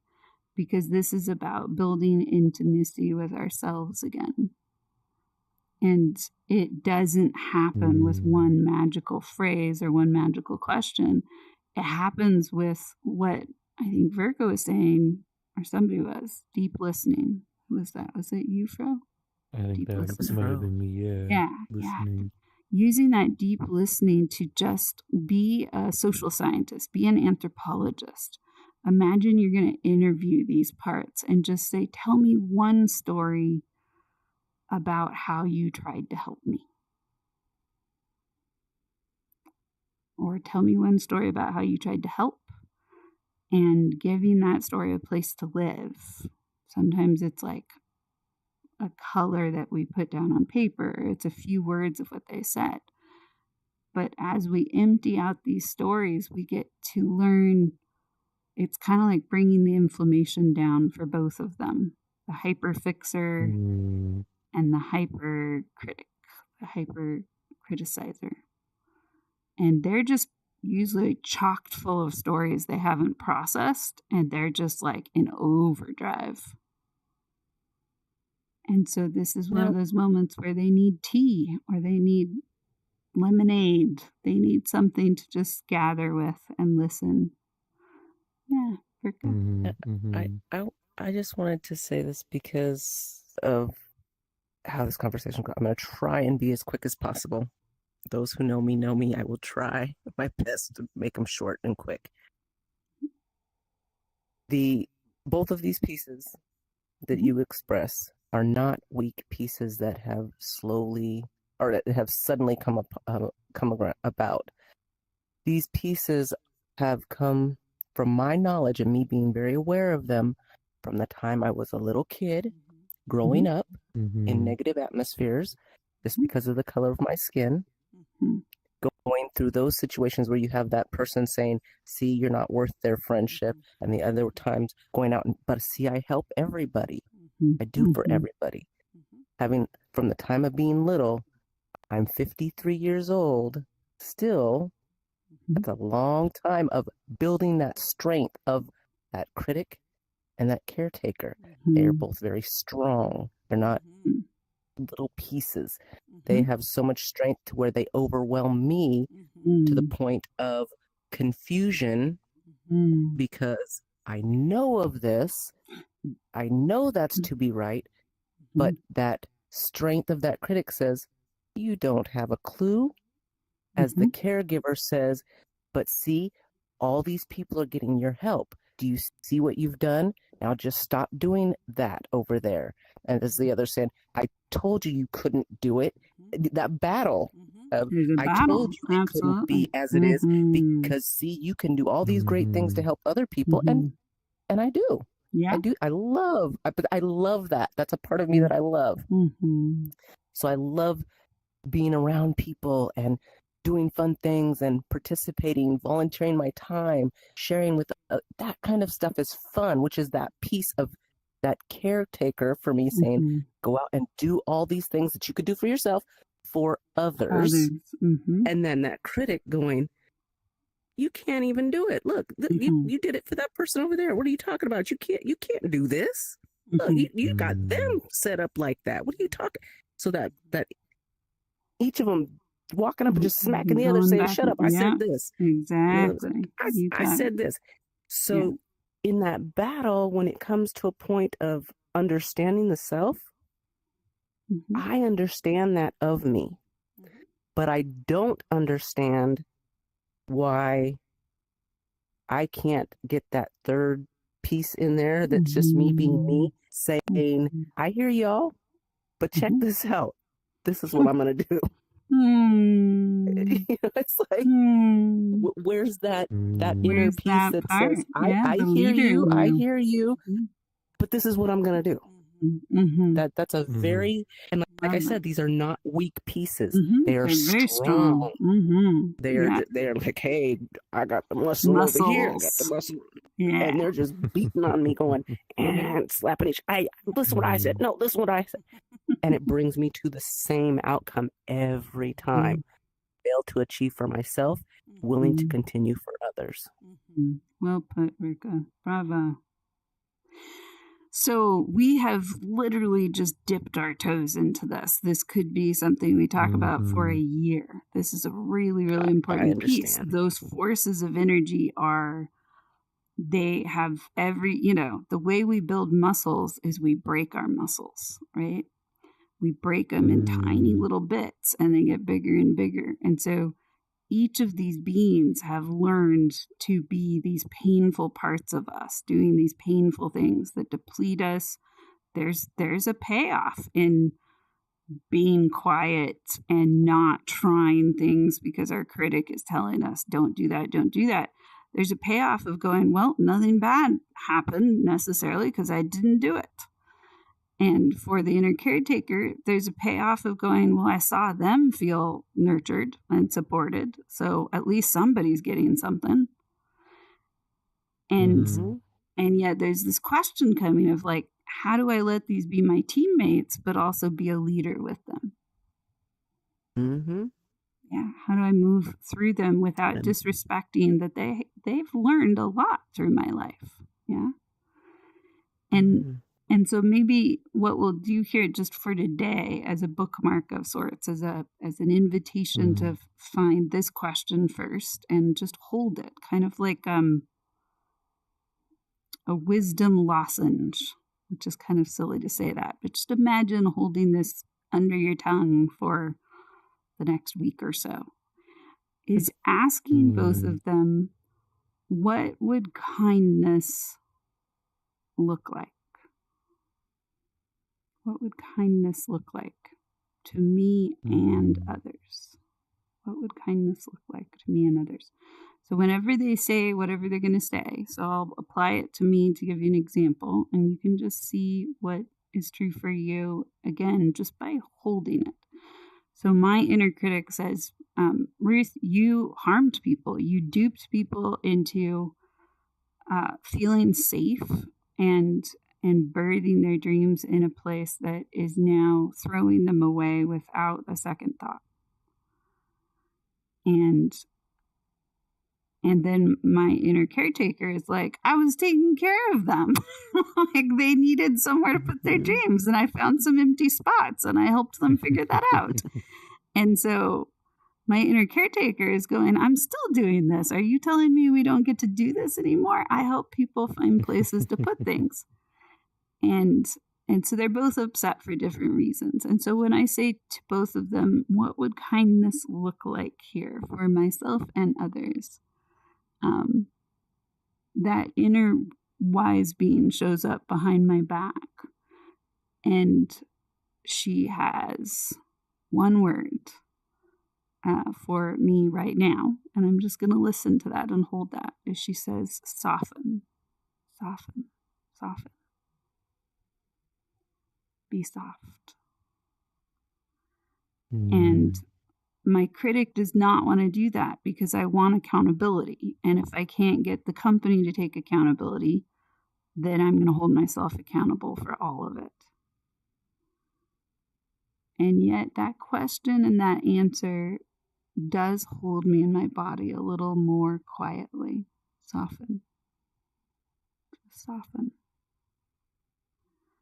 And this is a delicate and soft and gentle bridge to start growing with these parts of me that are just so upset, losing a sense of purpose.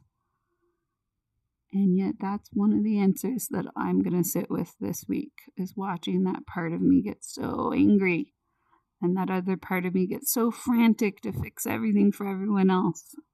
I'm just going to see what that word soften does for me in those moments. What happens after that if I soften here?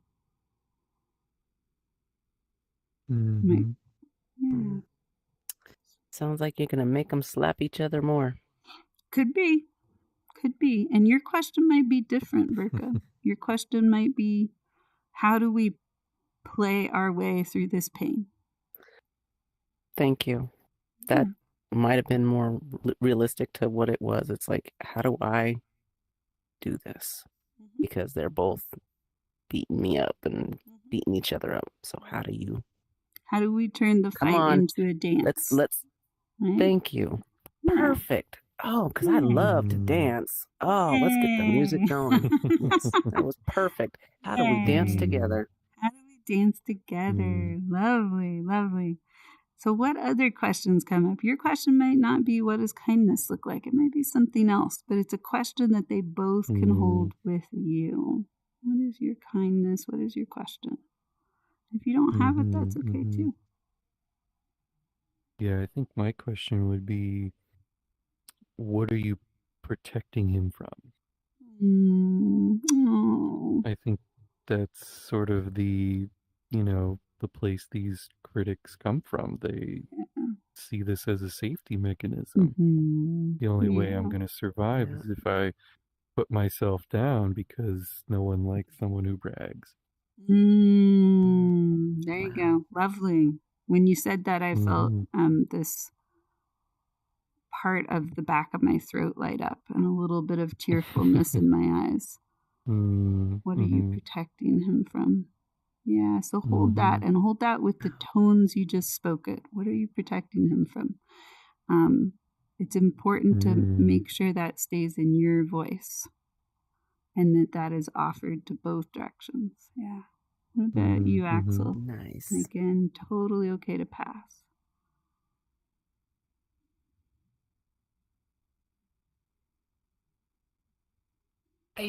I think the biggest question that I'm getting is,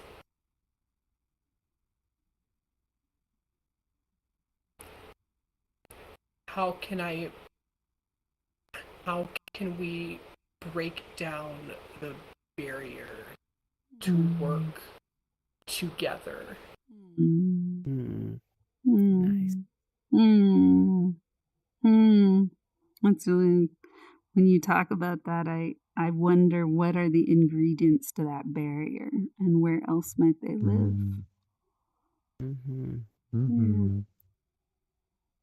How do we break it down? Barriers can together? Come from all over. Barriers can be everywhere. It's like, what barriers are it that's making it so strong? So many good questions. We've got 4 questions today. Nice. So, and to some degree, you have all met that third being today. That third being is that wise one. So the difference between knowledge and wisdom is timing, right? And the wise one inside of us is using intuition as well as instinct.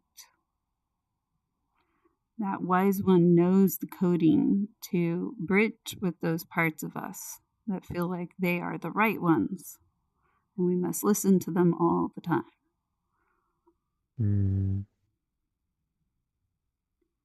And the answers that we'll find when we ask these questions sometimes might disappoint us and might be painful and might get them fighting again. And the idea is not to find the right answer, because we're back in the tug of war then. The idea is to find another answer and to let it come to us. Yeah. But sometimes that doesn't come alone. Yeah. Sometimes we need others to find that. And it's more like you said, those bridges. And that's just, I'm sorry for interrupting you, but I had to say this in regards to, you're saying, that inner being that knows the way or the path sometimes cannot find that path alone. Lovely. Yeah. That time frame. And so Sometimes one way to work with that is to find people in your life to ask that question to. And it's a powerful question that each of you found, right? So if you just randomly said that to somebody on the bus or whatever, they'd be like, whoa there. Yeah, I don't want to talk to you about that. Not at all. I don't know what you're talking about. But hey, what social pains are going on in your life, mister? yeah, exactly. And what are you protecting yourself Whoa, from? what the fuck? Yeah. So knowing that That'd this be is what I would insane. call a sacred question. It's like a key or it's like a bookmark. This is something that never has to leave you. It's now something in your pocket. And you don't have to use it all the time, but you can notice when it floats up in your mind and see if there are some answers there. And there won't always be answers, but it's more holding and savoring that with yourself. So I'm going to hold my question. What would kindness look like here? I need to be dancing together. Woo! Go Virga. So yeah, I wanna thank you all for tiptoeing into this just a little bit and see what comes of it. And in the meantime, though, we're gonna do our checkout. And we've got 4 of us here, and we can do an appreciation moment together. What is one piece that somebody here offered tonight that grew us, that helped us be more of who we choose to be in the world? And so I'm going to put the invisible appreciation ball right here. And anybody can pick it up and throw it to someone who's least expecting it from you. It's invisible. I'm crawling over to grab that ball. Yep, you can tiptoe. Getting good abs. Okay. You got it? I see it in Well, your I need hands. that in real life. Okay. I know, right? You need those hip muscles to get going. And it's coming right to you. Oh, there you go. Axel's got it. Oh, look at that. Axel caught it with their magic hands. Yay. All right, Virka, what's your appreciation for Axel? Okay. Magic hands. I appreciate your sharing of your pains today because it helped me in a way probably some wouldn't understand. And it's not that you have the exact same issues as I do or pains that I do, but it's that familiarity that I have with the suffering from the effects that other could be placing on us and not having the ability to just, I mean, maybe you don't feel the same way, but I feel I want to tell them to go to hell and just leave me alone. I'm doing this, but we don't get to do that all the time. And it was that appreciation that I feel that I got from you, that you also have the same feelings that I could also be having in my life with many situations. And it helps me not feel alone. So I thank you.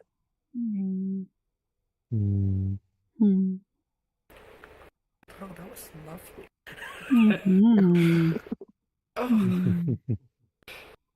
Oh, really connected to my nieces there. Wow. Oh,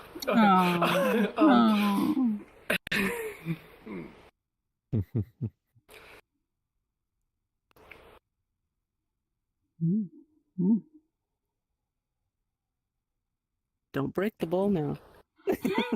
I'm gonna crawl on over. Oh, we're going stocking ball. Okay, got it. Nice. Oh yeah. And I'm gonna crawl back. Wonderful. Some of these balls here. I was like, let me grab that. My appreciation is even through all of the uncertainty, every time you bring up your pain point, every time I can hear more of like, I think like you're kind of finding answers along the way, but I don't think that you're realizing it yet. And I think what I appreciate about it is that every time that you bring it up, like there's just a little flicker of wisdom that you put in there that answers something that you had asked the last time. So that's my appreciation. Nice. Good observing, Axel. Well done. Wonderful. See, that stuff can't come from me, but when somebody else sees it, it's harder to criticize. So, well done. Got the ball. I think I will actually toss it to Hey You. Hey, you. I think this inner critic exercise has been really helpful, actually. I know I've been quiet, but I've been internalizing a lot of it and using this as a skill to reflect on and to consider and to take with me, I think is really valuable. I'm struggling with this quite a lot, and I never considered the dual aspect of how we reflect to other people and how we think of ourselves as like two people. I think that's really, really wise.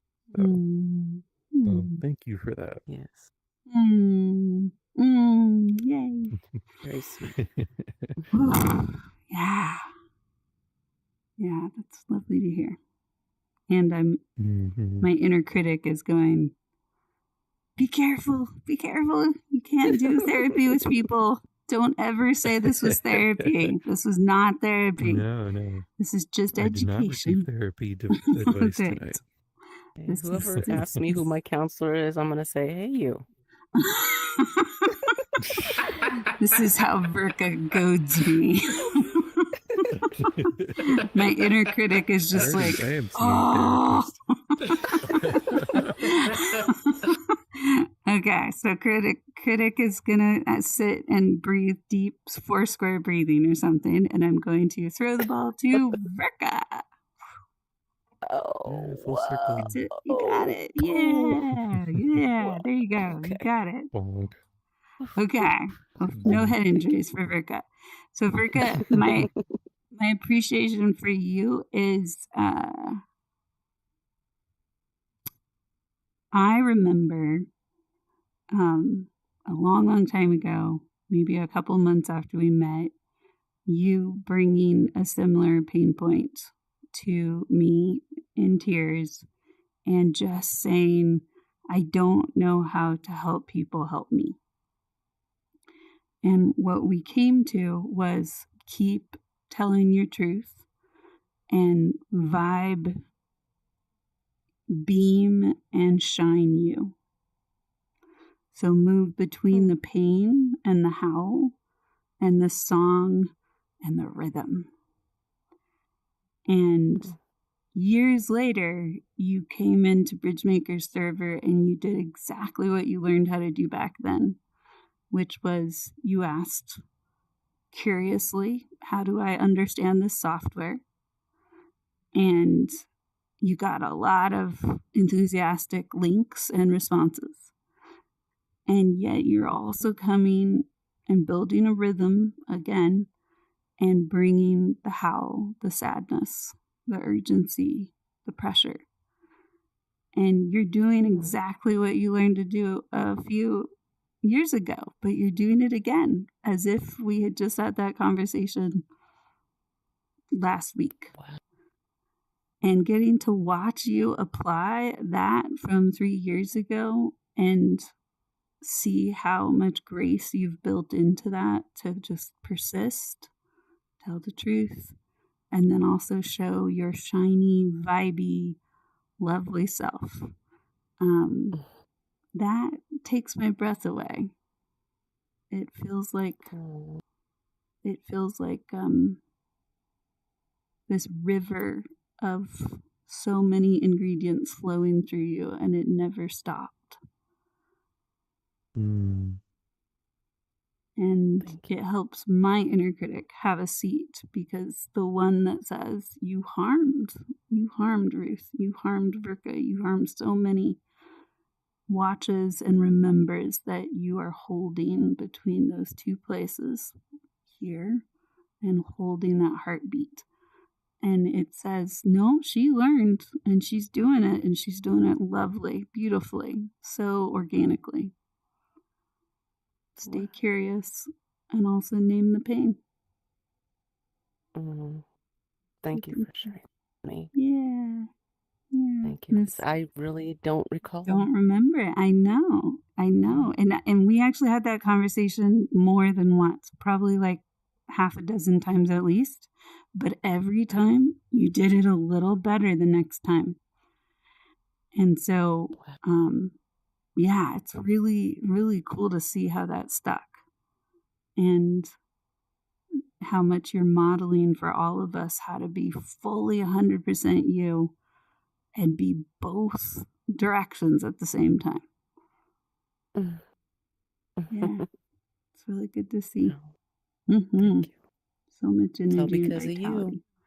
you. All because of you. You got me there. I'm a tuner of instruments, but you are the instrument, and you are playing lovely, beautiful music through yourself.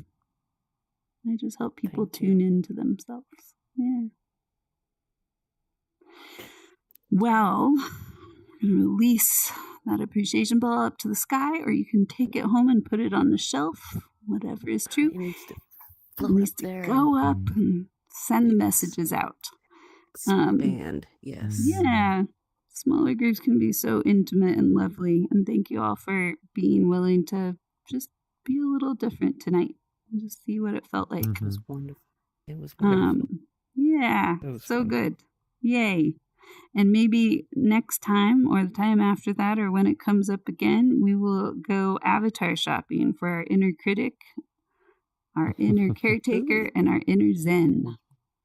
And we'll just have to search little gremlin, and that'll probably come up with something. I mean, we could have some real fun with this, but we might need an hour to really introduce these different parts. This would be a whole other level. So this might be a fun activity, whole event, because getting to role play and let those parts come out and be playful with it, we learn all kinds of things we didn't know were packed in there. They've never gotten to have their own skin. So that might be dangerous. It can be intense, yeah. But also, as long as we keep it like playful and curious and be willing to switch back into the avatar we are, it can also just be a deep learning that nobody in physical reality gets to really do very well. Maybe role play therapists or something with like hats and feathers and whatever. But therapist avatar, is that what comes up when you search that? Oh my goodness. Okay. Well, we're gonna finish up with a photo, and then we'll talk about our events coming up. And whoops, I keep guess you get to watch me dance because that was interesting. I'm trying to get my avatar to stand up, and it just wants to dance. Okay, let's maybe move over in front of our little cool sunset. New beginnings. Oh, you can't walk off the edge. I guess that's good. I know. I mean, I was kind of sad, but it's okay. It's better for Virka. Probably. Better for Virka. Yes. I cannot handle the falls. What you all don't know about me is that I technically was probably one of the most prolific people that created falling pathways in Horizon Worlds for years. People learned to expect to fall in my world. No. But then I met Virka, and I learned to not do that as much. I learned to make alternative pathways, and that was a good thing too. Both can exist simultaneously, falling and flowing. Okay, so 3, 2, 1, and I'm going to say 3, 2, 1, and then I want you to shout out any word that comes to mind.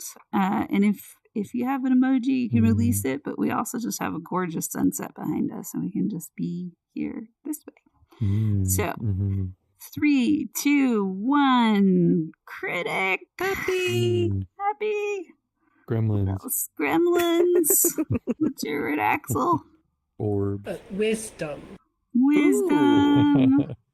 Wisdom. We might have to have a word that has all 4 words together. I love it. The wise Imagination. gremlin. The wisdom gremlin. Wisdom gremlin. Grumpy wisdom Do you gremlin. have inner critic gremlin? That's right. Okay, before I stop the stream, I'm going to just remind us of what events we have coming up. So tomorrow is a World Hop in Horizon. You can sign up for it on our Discord page. What time does it? It's at start? 1:30 Pacific. Okay. It's like 4:30 here. Yeah. Okay. And you can join on desktop if you need to, and please come immersed if you can. It may be one of the last moments. I don't know how many more times I can do that. So, and then Sunday we're going to do an event on concern. We're going to go on a quest-friendly world hop to concerning worlds, and I have some fresh ones that I'm very concerned about to show you all. I might have to look up some. Yeah, and please bring your own concerning worlds that just fill you with concern or could make other people concerned. There's so many in this user-generated space that it's going to be very hard to pick. We'll go through as many as we can. But yeah, I've had many adventures with concern in VR chat. And I could stand up here.